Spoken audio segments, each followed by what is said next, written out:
Hola hermanos queridos, un saludo fraterno en el amor de Jesucristo para todos ustedes. Un abrazo en el amor de nuestro Señor Jesucristo.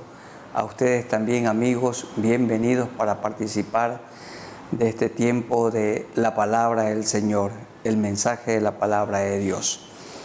Y en esta ocasión vamos a meditar en la carta del apóstol Pablo a los hermanos de Colosas. Esta es una carta que fue escrita entre el año 61 y 62 después de Cristo. También se la conoce como una carta escrita desde la prisión, al igual que Efesios, Filipenses y Filemón.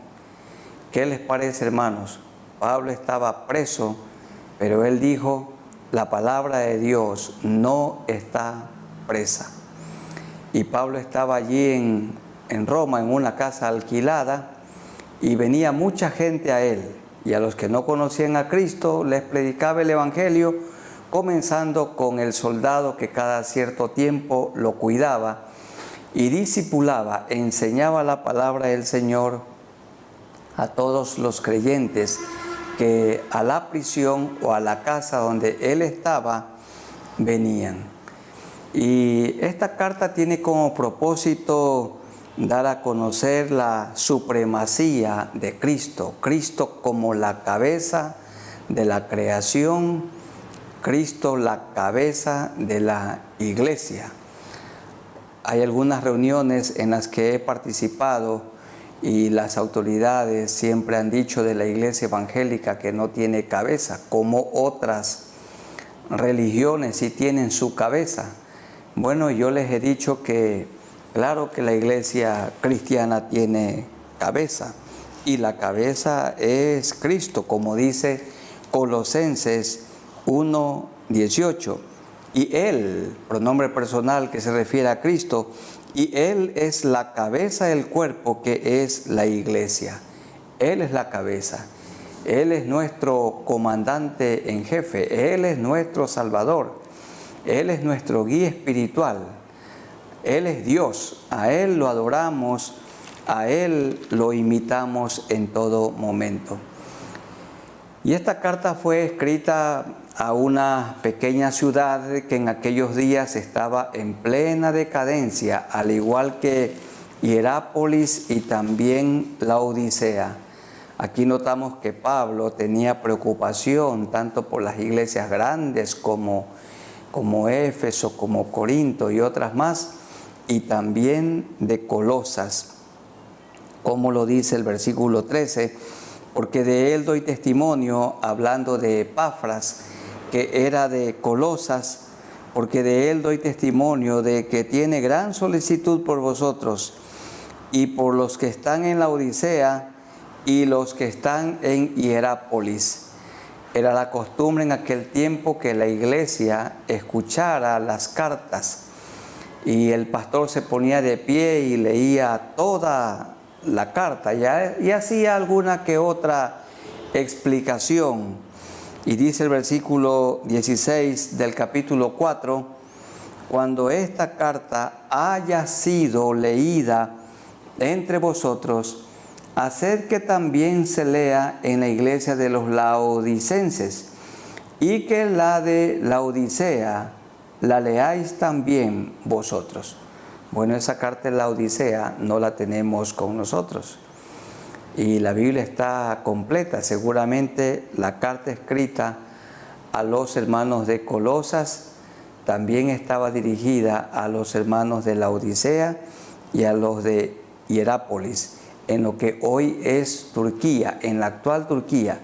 Allí estaban estas tres pequeñas ciudades que, hablando físicamente, estaban en plena decadencia, pero allí el Señor había levantado una iglesia fructífera. ¿Y qué estaba pasando con esta iglesia? No se dice específicamente, pero maestros del error estaban introduciendo sus herejías, doctrinas erradas. Había allí en Colosas seguramente el gnosticismo, ¿Y qué es el gnosticismo? Ellos enseñaban que Dios es perfecto y que de ninguna manera pudo haber tomado forma humana. Pero nosotros sabemos que Jesucristo es totalmente Dios y totalmente hombre. Dios se hizo hombre, Dios se encarnó. El mismo Jehová del Antiguo Testamento vino a esta tierra en la persona del Señor Jesucristo. Y los gnósticos enseñaban que de ninguna manera, como también hoy hay falsas doctrinas, herejías que enseñan esta doctrina errada. También aquellos días aumentaba y crecía el ascetismo. Los ascetas querían alcanzar la perfección teniendo una vida moral sana, pero sin Dios. Y el Señor dijo, sin mí nada podéis hacer. ¿Cuándo es que nuestra vida es santa? Cuando estamos con Jesucristo, cuando Él vive dentro de nosotros. Entonces lo imitamos y Él nos ayuda cada día para que seamos parecidos a Él. Estaba el ascetismo.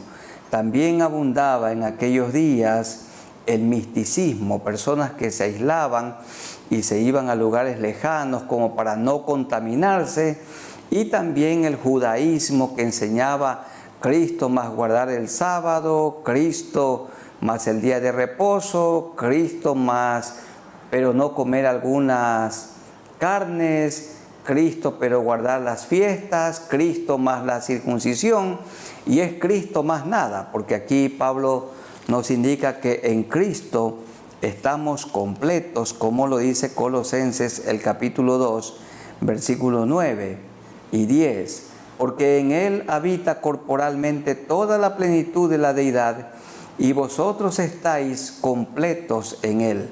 En Cristo estamos completos. Entonces vamos orando al Señor para que Él nos presida, nos dirija en este tiempo de meditación bíblica.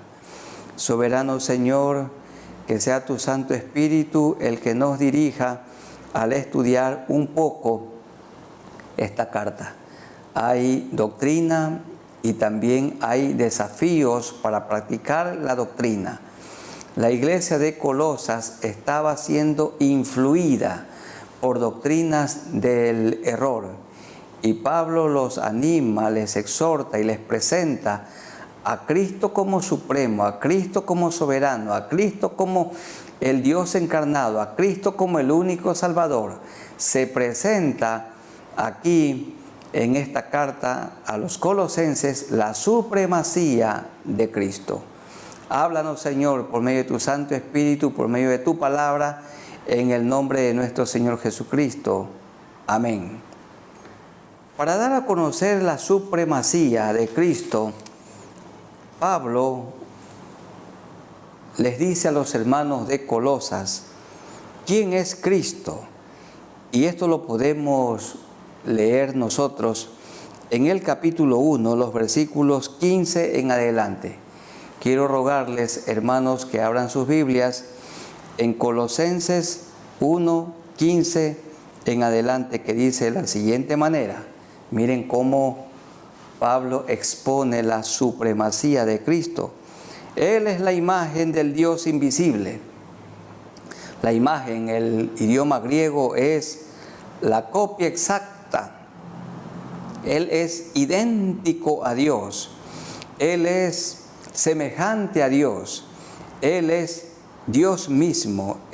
Cristo es el Dios invisible, el primogénito de toda creación, porque en Él fueron creadas todas las cosas.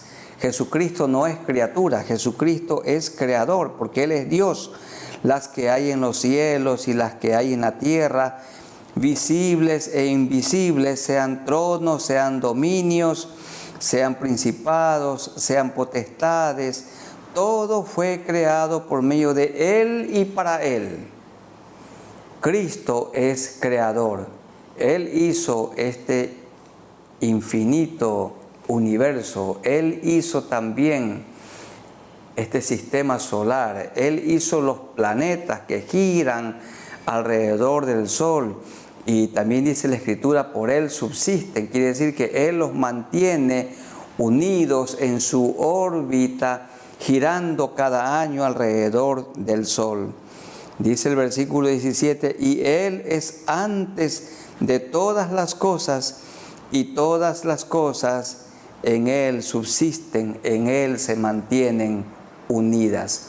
Él es antes de todas las cosas. Significa que Él no tiene principio, ni tiene fin, porque Él es eterno, como claramente también lo dice Moisés en el Salmo 90, contrastando la eternidad de Dios con nosotros. Nuestra vida es transitoria, la transitoriedad de nosotros los hombres. Dice el verso 18, y Él es la cabeza, Cristo es la cabeza del cuerpo, que es la iglesia, Él que es el principio, el primogénito de entre los muertos, murió y resucitó. Y su muerte y resurrección es la garantía para nuestra muerte y resurrección, para que en todo tenga la preeminencia, por cuanto agradó al Padre que en Él habitase toda plenitud, y por medio de Él reconciliar consigo todas las cosas, así las que están en la tierra como las que están en los cielos, haciendo la paz mediante la sangre de su cruz. ¡Qué maravilla! Aquí Pablo está refutando las doctrinas de error de los gnósticos, de los ascetas, el legalismo, el misticismo y también la doctrina de los judaizantes. Jesucristo no es un hombre gigantesco ni un Dios pequeño. Jesucristo es Dios, el único Dios verdadero que tomó forma humana. Se acerca la llamada Navidad y allí se celebra, se hace mucho énfasis en la encarnación. Y será su nombre, dijo el profeta, Emanuel. Y Emanuel, que traducido es Dios con nosotros. Dios vino a vivir aquí en la tierra. Dios se hizo carne, Dios se hizo hombre. Él es totalmente Dios y totalmente hombre. Y Él murió en la cruz, derramando toda su sangre, la única que nos puede limpiar de todo pecado y de toda maldad. ¡Qué maravilla, hermanos queridos! La sangre de Cristo ha limpiado todos nuestros pecados. El Señor nos ha perdonado y hoy por su justicia nos mira como si nunca hubiéramos o hubiésemos pecado. En los versículos 15 hasta el 23, Pablo exalta a Cristo, dando a conocer su supremacía. Entonces, en los capítulos 1 y 2 tenemos lo que se llama la ortodoxia de la fe, la doctrina.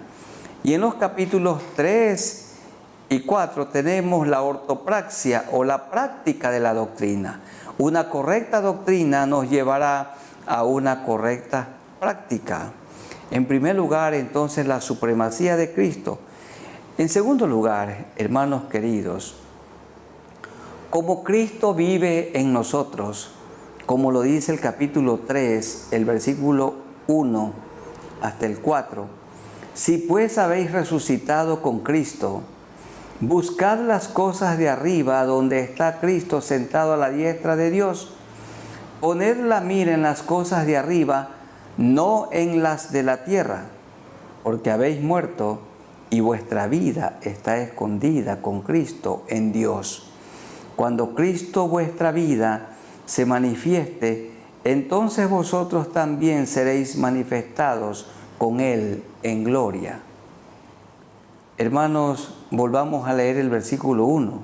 Si pues habéis resucitado con Cristo, buscad las cosas de arriba donde está Cristo sentado a la diestra de Dios.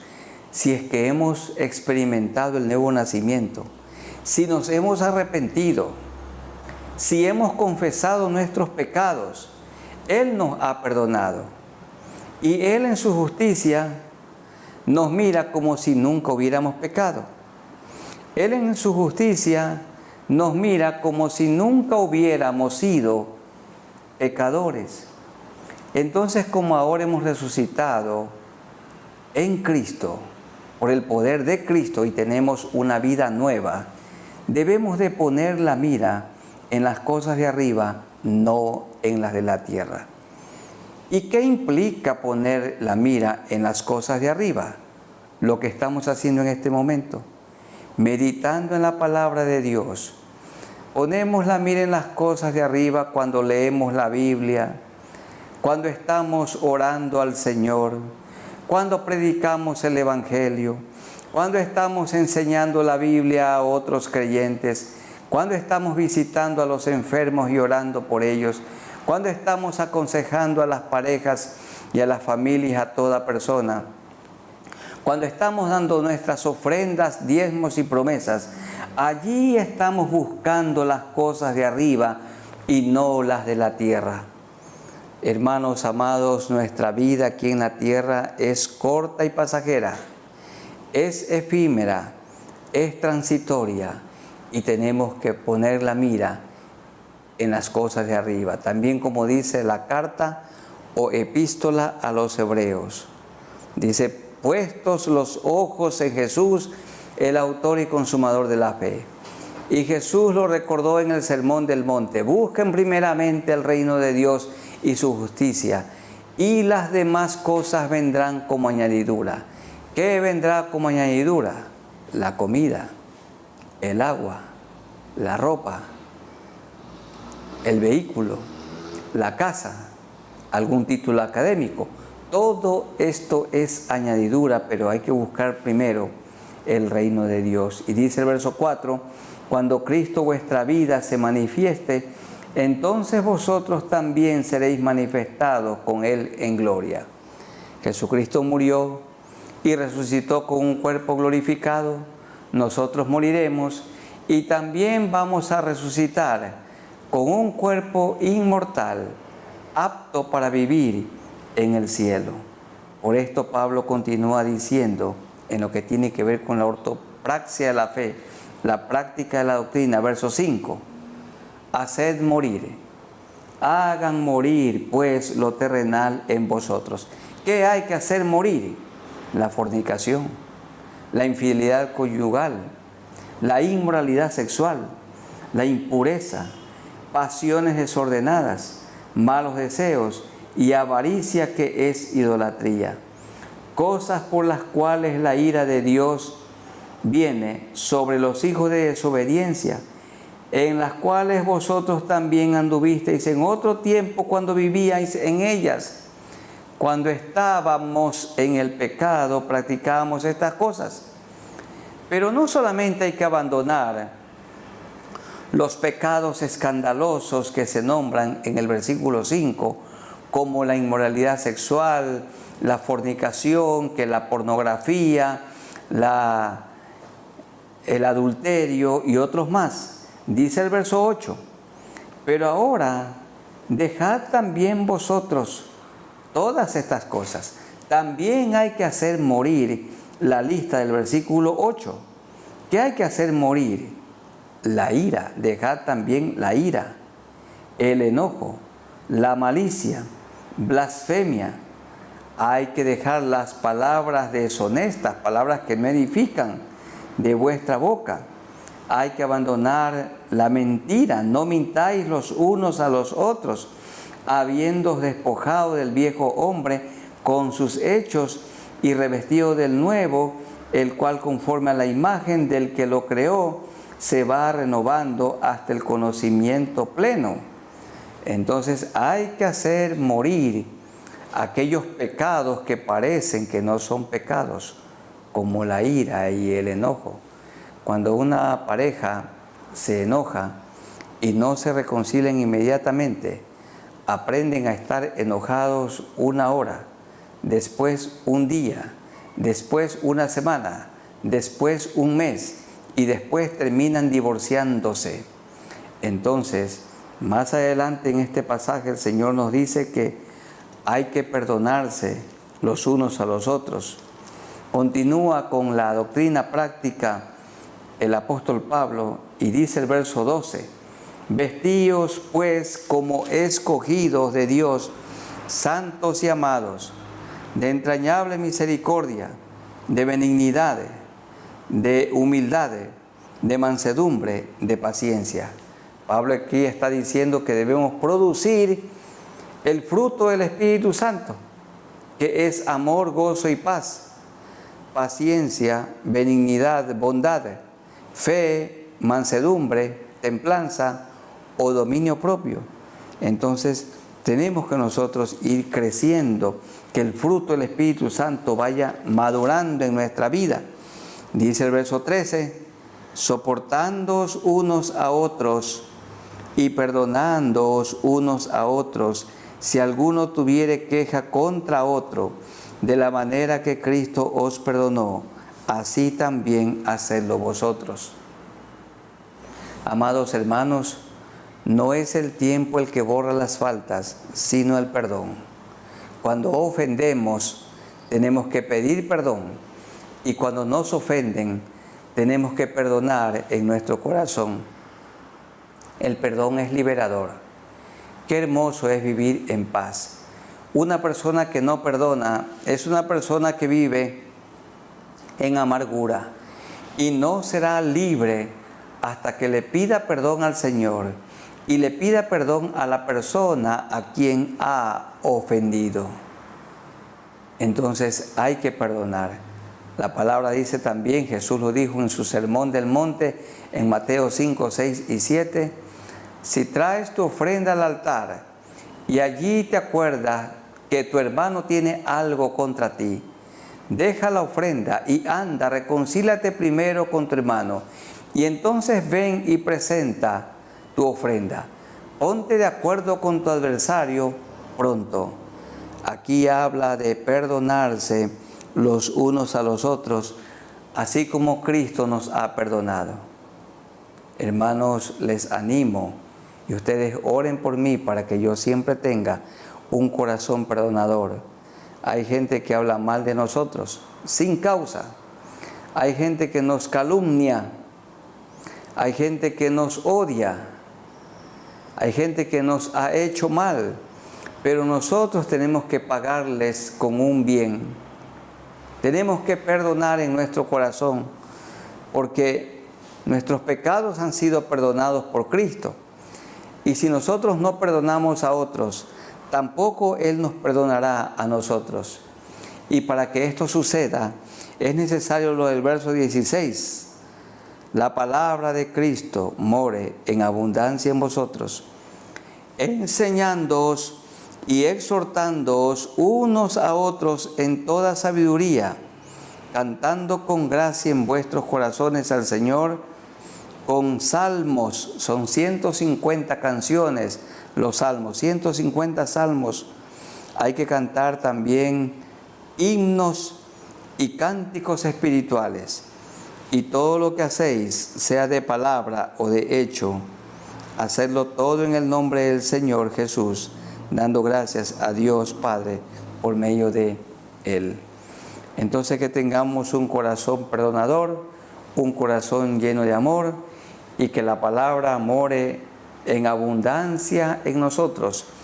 ¿Y cuándo la palabra va a morar en abundancia dentro de nosotros? Cuando la estudiamos, cuando nos dedicamos a ella. En primer lugar, entonces, tenemos la supremacía de Cristo.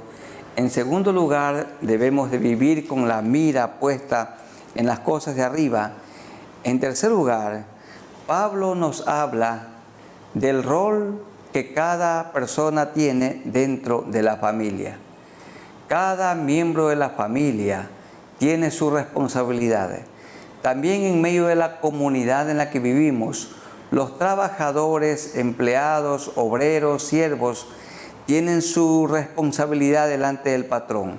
Y el patrón también tiene su responsabilidad, su rol para con sus trabajadores. Vamos leyendo del capítulo 3, los versículos 18 al 4:1. Dice así, comienza con el mandato para las mujeres, para las casadas. Casadas, estad sujetas a vuestros maridos como conviene al Señor. Sujetas significa sumisas, significa humildes. Que la mujer, dice Pablo, respete a su marido, o que la mujer admire a su marido. Hermanas queridas, recuerden, hermanas casadas, que ustedes son ayuda idónea para su esposo y que Dios las siga usando así. Amen a su esposo, sujétense a su liderazgo, no usurpen el lugar que Dios le ha dado a su esposo. La mujer no es inferior al hombre de ninguna manera. Cristo en todo momento obedeció al Padre, era sumiso al Padre, pero nada inferior, porque Él es Dios. La esposa no es nada inferior al esposo, pero la Biblia ordena, el Señor ordena que se sujete, que sea sumisa al liderazgo espiritual del hombre. Y el hombre debe ejercer su liderazgo con amor. Ser cabeza es ser ejemplo. Sumisas significa respetando al esposo, admirando al esposo. Para nosotros los maridos, los hombres casados, amad a vuestras mujeres y no seáis ásperos con ellas. ¿Y por qué nos ordena el Señor amar? Porque la tendencia del hombre casado es dejar de amar a su mujer y comenzar a amar a otra. Y también la tendencia es ser áspero, indelicado, descortés con la esposa. Hay dos cosas que el Señor nos dice.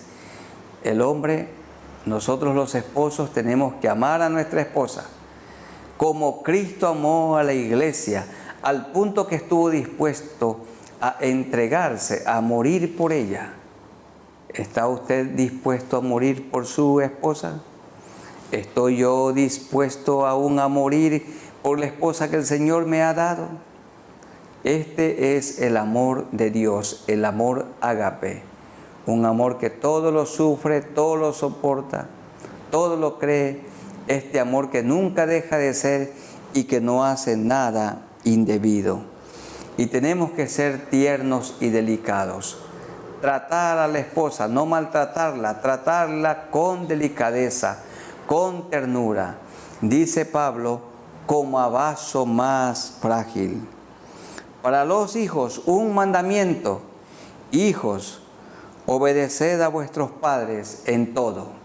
Si algún momento sus padres les indican, les ordenan que haga algo que va en contra de lo que la Biblia enseña, entonces allí hay que obedecer a Dios antes que a los hombres, porque esto agrada al Señor. ¿Recuerdan ustedes los 3 amigos de Daniel? Nabucodonosor ordenó que doblaran sus rodillas delante de la imagen que él había erigido, que había construido, y ellos no lo hicieron. Porque no tenemos que arrodillarnos delante de ninguna persona ni delante de una imagen. Solo tenemos que arrodillarnos delante de Dios para estar de pie predicando el Evangelio delante de los hombres. Obedeced a vuestros padres en todo. Padres de familia, tenemos que enseñar a nuestros hijos la obediencia. Y entonces luego obedecerán en la escuelita al director, al profesor, en el colegio al rector, en la universidad. Obedecerán al señor alcalde, al presidente de la República, obedecerán al policía, al vigilante y aún obedecerán también al semáforo cuando los hijos aprenden a obedecer en el hogar. Y para los padres en el verso 21, padres, no exasperéis a vuestros hijos para que no se desalienten. En Efesios dice, no los provoquen a ira. Los provocamos a ira cuando no los atendemos, cuando no dialogamos con ellos. Los provocamos a ira, hacemos que se desalienten cuando no les damos las cosas que ellos necesitan, cuando no les dedicamos tiempo, cuando ellos ven que hay incoherencia en lo que decimos y hacemos, cuando nuestra vida cristiana no es coherente con la vida de Cristo, no se parece a Cristo. Cuando criticamos a sus amigos, cuando hacemos diferencia o acepción entre ellos, allí los chicos se desalientan. Y algunas chicas a temprana edad, antes de los 15 años, ya se van del hogar y se van con un hombre, porque el hogar se suele convertir en un lugar hostil al que ninguno de los miembros de la familia quiere llegar. Pero el papá y la mamá son los que deben de crear ese ambiente de paz y de amor y de tranquilidad que atraiga a nuestros hijos y que puedan salir honorablemente casados cuando el Señor así lo permita. Padres, no exasperéis a vuestros hijos para que no se desalienten. Y para los siervos, trabajadores o empleados, 22, siervos, obedeced en todo a vuestros amos terrenales, no sirviendo al ojo como los que quieren agradar a los hombres, sino con corazón sincero, temiendo a Dios. Y todo lo que hagáis, hacedlo de corazón como para el Señor y no para los hombres, sabiendo que del Señor recibiréis la recompensa de la herencia, porque a Cristo el Señor servís.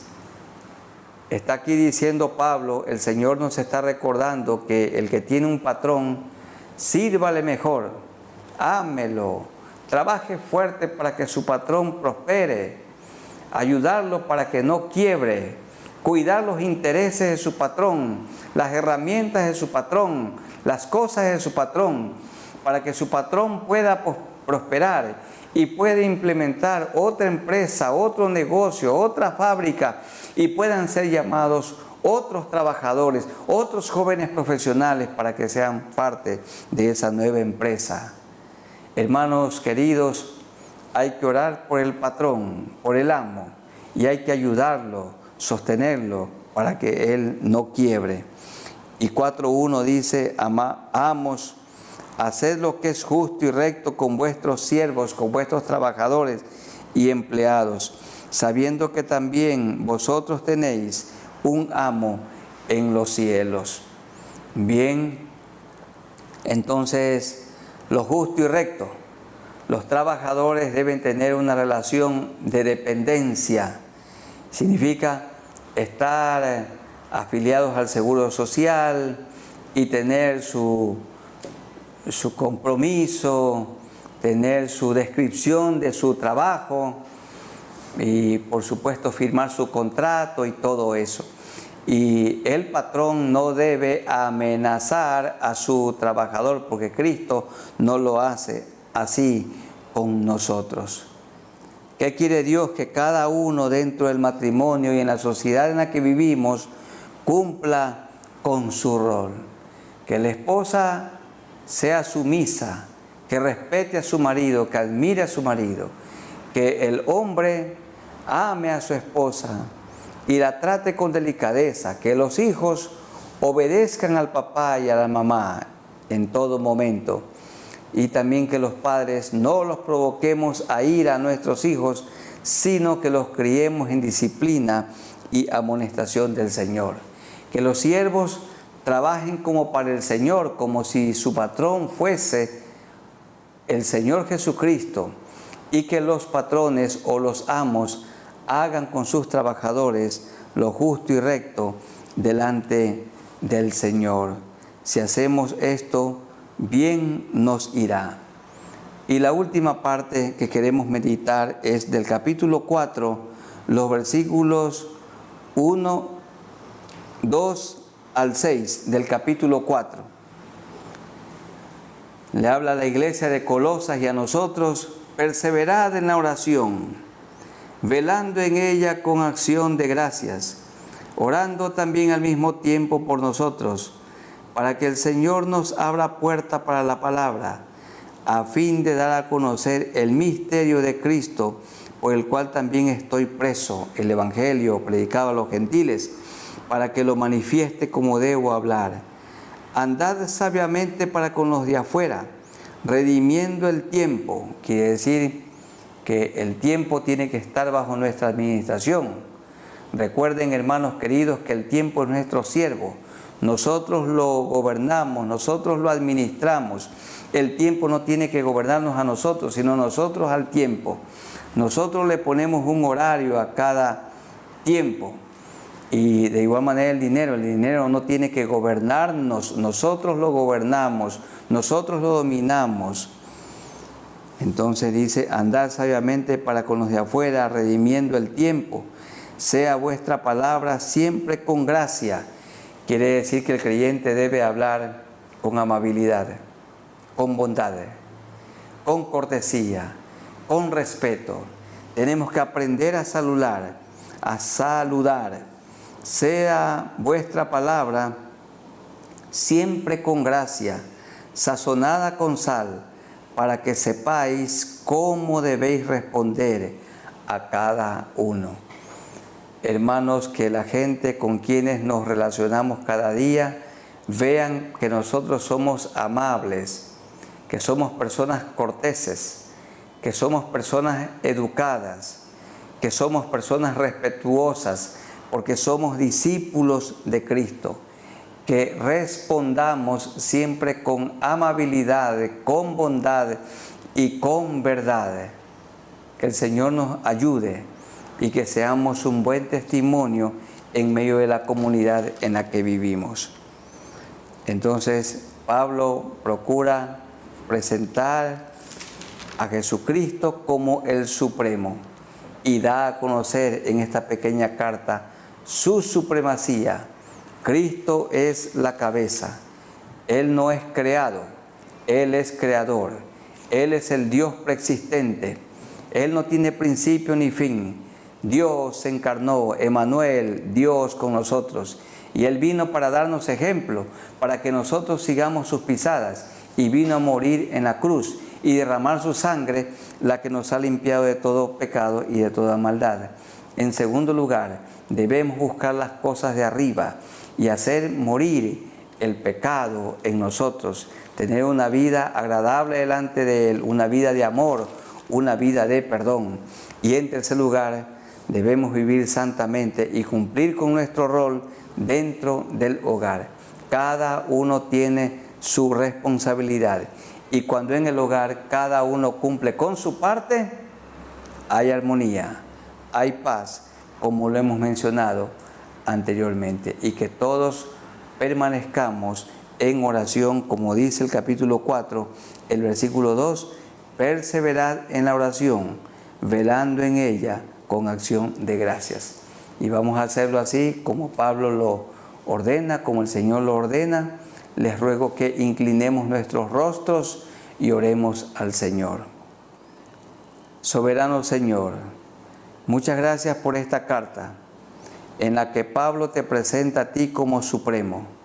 Vemos en esta pequeña carta la supremacía de Cristo. Y aquí en esta carta se habla que en Cristo habita corporalmente toda la plenitud de la deidad. Esto significa que Cristo es totalmente Dios y totalmente hombre. Y vosotros estáis completos en Él. Los que tenemos a Cristo no nos falta nada. Y los que no tienen a Cristo, le falta todo. Señor, gracias por esta salvación tan grande que nos has dado, por morir por nosotros en la cruz del Calvario. Tu sangre nos ha limpiado de toda maldad. Ayúdanos, Señor, para que la palabra de Cristo more en abundancia dentro de nosotros. Que nos dediquemos tiempo para leer la Biblia y para orar, y para predicar la palabra de Dios, y para enseñarla a los nuevos discípulos de Cristo. Ayúdanos, Señor, a imitar tu vida en todo momento. Y te pedimos que nos ayudes a cumplir con nuestro rol dentro del hogar, para que haya paz. La esposa, cumpliendo su parte de ser sumisa, de respetar, de admirar a su marido.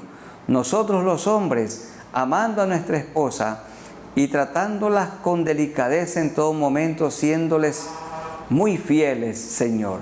Los hijos que obedezcan y los padres que no provoquemos a ira a nuestros hijos, sino que los criemos en disciplina y amonestación del Señor.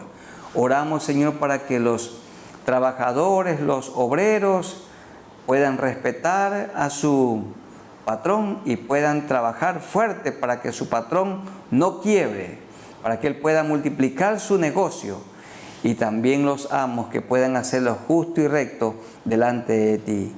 Y en medio de todas estas cosas, Señor, ayúdanos a perseverar en el Evangelio de nuestro Señor Jesucristo. Oramos por los enfermos, para que tú los sanes, los que no tienen trabajo, que les proveas un trabajo. Los que tienen problemas, Señor, en el hogar, que puedan reconciliarse. No es la salida, la separación, sino la reconciliación. Y te pedimos por aquellos que están endeudados, para que pongan su mirada en ti, trabajen fuerte y comiencen a pagar poco a poco las deudas más pequeñas, porque pronto les darás libertad financiera o tranquilidad económica. Bendición para todos nuestros hermanos y amigos. En el nombre de nuestro Señor Jesucristo. Amén. Queridos hermanos y amigos, que el Señor nos bendiga y nos guarde, y que tenga de nosotros misericordia. Sigamos poniendo la mirada en Jesús. Poned la mira en las cosas de arriba, no en las de la tierra. Estudiemos la palabra, prediquémosla, enseñémosla, pongámosla por obra y disfrutemos de la vida abundante que en Cristo tenemos. Un abrazo, queridos hermanos en la fe y amigos, un saludo en el amor de Jesucristo para todos ustedes. Amén.